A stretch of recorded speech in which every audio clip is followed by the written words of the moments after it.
Hello, dear friends of freedom. What you are about to see is an extremely interesting conversation between a famous Ukrainian blogger and a random Russian person he met on chat roulette. After having multiple thousands of conversations with brainwashed Russian Z-patriots, Andrei became quite talented at asking them the right questions and helping those delusional people to discover the truth on their own. I decided to translate this recent conversation because the political opinion that this Russian has is very typical for most Russians. Further on, as it turns out later during the conversation, this Russian patriot isn't even living in Russia anymore since over a decade. It is therefore safe to say that he is not affected by the Kremlin's repression of freedom of speech. Here we go. Wow, is it really you? It's you, Lugansky? Even though I'm pro-Russian myself, I'm a big fan of your content. What do you mean by pro-Russian? Pro-Russian, it just means, oh man, I'm just freaked out to see you here, to be honest. I don't want to argue with you, I'm just really happy to see you, to be honest. I don't want to argue with you either, I just have a couple of questions. Just tell me, what do you mean with pro-Russian? Pro-Russian is, I guess, when you're a patriot, when you're supporting the politics of your country? And what does the politics of Russia nowadays come down to? Well, I don't know, I'm not a politician, but can I take a picture of you? But haven't you just said that you are pro-Russian? Yeah, because I live in this country and don't support some kind of liberal political movements. So you support the politics of Russia? Yes, but I'm against the war. I'm actually... Wait. You just said you live in this country and you're supporting the politics of Russia. Can you at least define what Russian politics is about? What is on their agenda at the moment? Well, it's about protecting the sovereignty of the Russian Federation and making sure that the country is safe. What does protecting the Russian sovereignty mean? It means that nobody can just sell our land and nobody can colonize our land, so that our elites decide what happens in our country and not some kind of outsiders. It just means that some kind of Americans and or Brits cannot just come here and decide what happens in our country. Do you really think they want to do that? Yes, I'm quite sure about it. And why do you think they would want to do that? Well, the country is quite big and it would be... Actually, sometimes I think about it. What would happen if we would just take the country apart in small states, like the Moscow state for the Russians and the Dagestan for the Dagestanians? Wait, don't change the topic. Why does the UK or USA want to conquer your country? Well, it's all our natural resources. They play a significant role. Could you elaborate? What do you mean by that? Well, it's about extracting the resources out of another country and not extracting them from their own country. Wait, you want to tell me you don't extract crude oil and gas? Yes, we extract oil and gas. And so why the Americans have to conquer Russia so that they have to extract it themselves? I don't understand. Yeah, or the UK. I mean, they have a small territory. Wait, so you want to tell me that people in the UK want to have your territory or what? I mean, that's the way I see it. I don't know. I really want to understand your logic. So you guys have a lot of territory, a lot of fields, rivers, forests. So you believe that people in the UK are secretly wishing to relocate to Siberia? I mean, that's how they have done it before. They have colonized other countries. For example, Burkina Faso. Have you ever heard of this country? Wait, don't change the topic. You are telling me that they need your resources. Yeah, I mean, they are hoping to have them. They might not necessarily want to capture our country, but they surely want to influence it. Well, look, you are selling oil and gas. What are you doing with the oil and gas that you're extracting? I mean, we just pump it through our pipes. Captain Obvious, it's clear that you pump it through pipes and that you don't deliver it via suitcases. So you are selling it. To whom are you selling it? To Germany and, yeah, to Europe. You are selling it to Europe and to the US. No, we don't sell to the US. Yes, you don't sell gas to the US, but you sell oil. So wait, then why should the UK or the US capture Russia to extract your oil if you're doing it yourself? I don't want to say that they necessarily want to capture us, but they probably want to place some leader instead of Putin who will act in their interest. And why exactly would they want to do that? So that their puppet leader will do as they say. Oh, wait. So what do they want? What would they command this puppet leader to do for them? You think they would order him to extract oil and gas and give it to the Americans for free? Yeah, I mean, yeah, even for free. Okay, so Europeans and Americans are giving you guys money in exchange for your natural resources, right? And where do American dollars come from? Well, they print them. So look at this interesting situation. Until today, so far, nobody has invaded you, and you already now are extracting resources, a lot of resources, and in exchange, you just get American paper.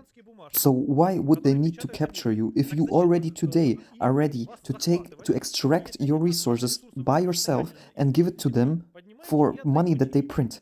And by the way, do you know what you are doing with the dollars that you get from the sale of energy exports? You are investing them in your national development funds. I think you guys call them sovereign wealth funds or something like that. And those sovereign wealth funds consists of dollars, US dollars, and those dollars are used to buy American bonds. This scheme is actually quite easy. You basically extract resources, sell them for dollars, mostly digital ones. Those dollars you use to buy American bonds, and by doing so, you basically return that money back to America. So why should America stop this very profitable scheme? I mean, I get it that they don't want to capture us, but they still want to influence us.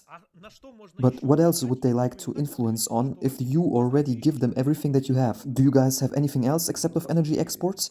I don't think so. So why would they want to capture you? For what? Well, we have a lot of other things that we don't sell because nobody wants them. We are producing cars, for example. What cars are you producing? Well, Lada, for example? Come on, mate, stop joking around. Let's have a serious conversation. Except of oil and gas and wood, you don't have much else left that people would want to buy. So then why other countries would want to capture or influence you? What would be their motivation? I think their main goal is to get rid of Putin. I think that's what every country wants. Man, you want to change the topic again. Please stick to it. Americans want to capture or control you. Why exactly? Yeah, so that Russia can be under the control of America or Europe. Why exactly would they want that? They always wanted that. Okay, let's imagine that the Americans would succeed in installing someone at the top of Russian politics who would do exactly what they want him to do. What would change for you guys? What would run differently? Actually, I already thought a couple of times about it. What would happen if we would have a pro-American leader instead? Sometimes I wonder if that would influence the development in our country in a positive way. Uh-huh. And then why are you claiming that you are pro-Russian? I mean, I just don't want to accept that Russia suddenly could lose its sovereignty. And what exactly is the advantage of Russia's sovereignty at the moment? It means Russia is fully independent. What do you mean with fully independent? We just talked about how you're extracting resources and selling them for American paper. And even those dollars you are giving back to America, even your gold reserves are in dollars. And even they are frozen. The USA is able to freeze all transactions that are transacted in dollars all around the world, which means that they are basically ruling the global financial system. So what does that do to your sovereignty? Yeah, so that's why right now this battle is ongoing against this whole global US dominated financial system. We can already see that the Arabic Emirates and China are already starting to reject the dollar. Okay, so I assume you are against America, right? Well, I'm not against the American nation, I'm just against the American government. Those Republicans or Democrats or whatever they are called. I assume you don't know the difference between Republicans and Democrats? Democrats, I think the Democrats are in charge at the moment. Either way, if you don't know the difference, what difference does it make to you? What exactly is it that you don't like about the US government? Well, first of all, he's old. He's really old. I mean, I wish him good health and everything, but I think that in his age, he's not fit to run a country. He began his political career with an insult. That's not the right way to behave for politicians or for big personalities. Okay, so you don't like the American president because he's old and because he insulted someone? I mean, his political decisions were instantly very aggressive. You remember how he called Putin a killer? Yes. Yeah, that's not the right way to do for a politician. Even if it would be true, it's not diplomatic to do that. I mean, before that, everyone was calling him a dickhead, and now Biden called him a killer. What difference does it make? I don't get it. Why do people call him a dickhead? I guess that's the title that this man has earned himself. Just like Ivan the Terrible, we have Putin the Dickhead. Seems like he has that kind of reputation. Let's go back to figuring out what exactly your political standpoint is. The idea that you are for everything that's good and against everything is bad is just childish. I mean, I have lived in Russia. To be honest, at the moment, I'm currently not living in Russia anymore, but I watch a lot of Russian bloggers. So you were escaping the mobilization in Russia? No, no, I moved out already in 2013, actually already in 2008. Yet you are still pro-Russian, right? Well, yes, it happens to be the case that I still feel some kind of strong solidarity towards Russia. I feel like I need to support Russia because I am Russian and I might return there someday, even though very soon I probably already get a other citizenship and I don't know if I will ever return. But I still feel this very strong desire to support Russia and I don't really know why. And what do you think? Why is that? To be honest, I don't really know why. I really don't know why. I asked myself that a lot of times already, and to be honest, at the moment it's quite hard. It's really, really hard to be patriotic. I don't understand who will win and why we need to win. Okay, I will be very honest with you right now, and I hope you don't get upset, but I really want to tell you what I think, what's up with you. I truly believe that you have quite a lot of messy shit in your head. You don't really understand what is good and what is bad. But I have to admit that you at least try to figure it out. I give you an example. While you are mad about the fact that Biden called Putin a killer, you are not mad about the fact that Putin is a killer. Well, I don't know if he's a killer. Do you think your country should exist within those borders and with this political power structure? Do you think your country even deserves to exist and to be a recognized part of the global community? Okay, let's assume Russia wouldn't exist. What would you do with the nation? Look, we had the Russian Empire that ended in 1917. It consisted out of multiple different nations. For example, the Polish nation. And the Polish nation did not just suddenly disappear when the Russian Empire collapsed.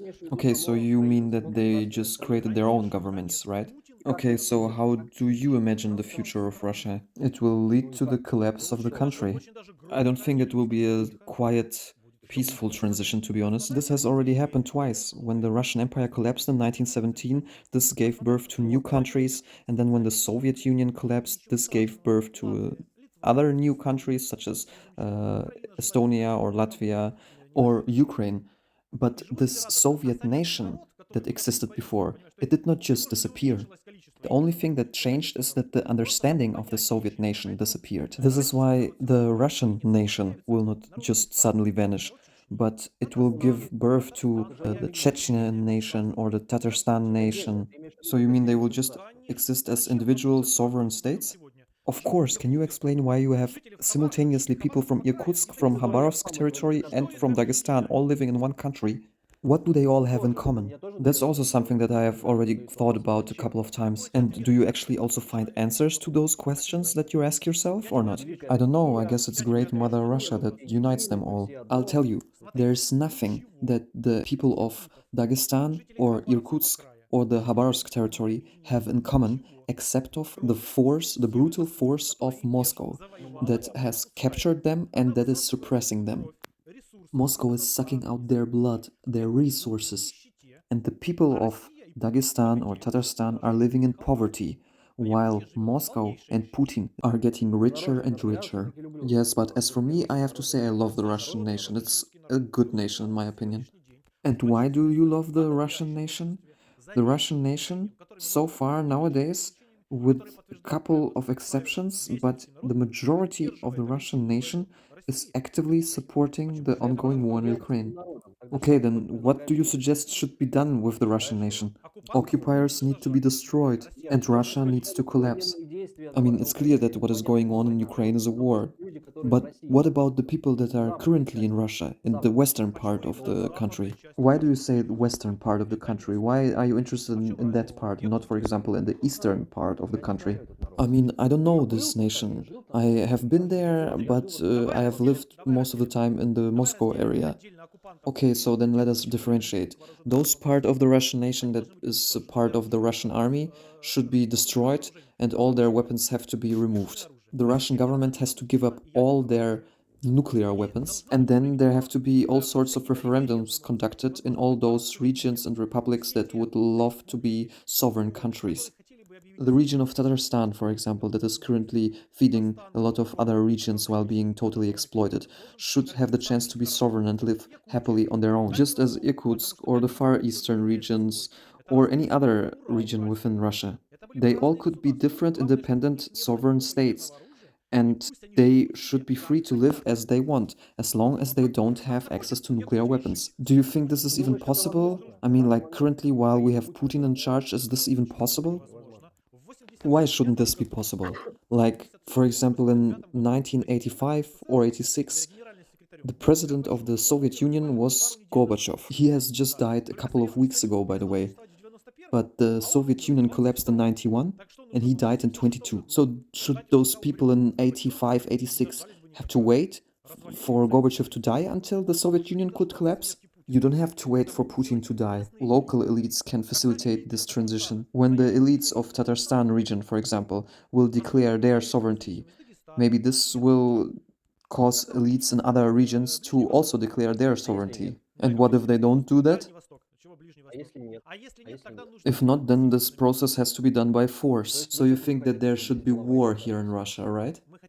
We just want that Russia does not exist anymore. If it would be possible to do that so peacefully as during the collapse of the Soviet Union, that would be ideal. Yes, but it's necessary that the Russian nation needs to want that. Yeah, I mean, it's possible that the Soviet nation didn't want their empire to collapse, but for some reason nobody really asked them. I would advise you to rethink your pro-Russian position. Maybe it does not necessarily mean that you have to be for the continuation of the Russian Federation and to worry about its future. Maybe it would be for the best for the Russian nation if it would collapse into smaller sovereign states.